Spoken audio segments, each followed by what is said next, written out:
जे काही निकाल निघाला पाहिजे तो लागत नव्हता। पण एका गोष्टीकरता मी अभिनंदन करेन की हा लढा अत्यंत चांगल्या प्रकारे त्या ठिकाणी ते लढले आणि त्या माध्यमातून ही जर सगळी संपत्ती ईडीकडे गेली असती तर ईडीकडनं ही परत आपल्याला पुढचे 10 वर्ष मिळाली नसती।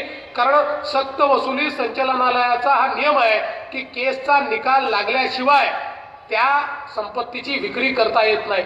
पण आपला जो कायदा एमपीआयडी याच्यामध्ये मात्र केस दाखल झाल्याबरोबर आपल्याला विक्री करता येते आणि म्हणून अतिशय चांगला निर्णय घेतला। कोर्टात ते लढले आणि कोर्टाने निर्णय देऊन ईडीची जी काय अटॅचमेंट आहे ती कॅन्सल केली आणि एमपीआयडीच्या कायद्याच्या अंतर्गत आपल्याला अधिकार दिले।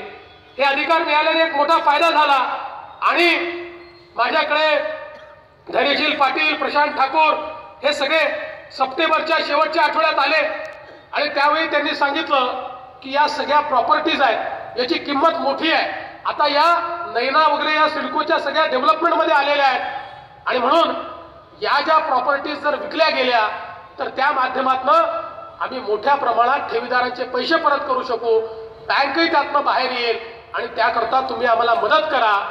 आणि मी लगेच त्याच दिवशी सिडकोच्या अधिकाऱ्यांना बोलवलं आणि सिडकोच्या अधिकाऱ्यांना सांगितलं, कारण अशा प्रकारच्या जमिनी लिलावात कोणी घेत नाही, लोक घाबरतात। लोकांना असं वाटतं याच्यात वर्षानुवर्षे केसेस चालतील, परत त्या कमी भावात गेल्या की जास्त भावात गेल्या याचा प्रश्न असतो, अनेक त्यातनं भानगडी उपस्थित होतात।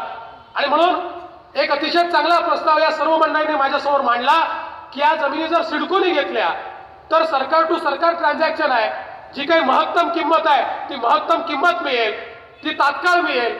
आणि आता तर मोदी साहेबांनी ब्लॅक अँड व्हाईट काही ठेवलंच नाही, त्याच्यामुळे तो काही प्रश्नच उरलेला नाही। पण थेट पांढरा पैसा हा सिडकोच्या माध्यमातून बँकेला त्या ठिकाणी प्राप्त होईल, बँक बाहेर येईल, ठेवीदारही बाहेर येतील।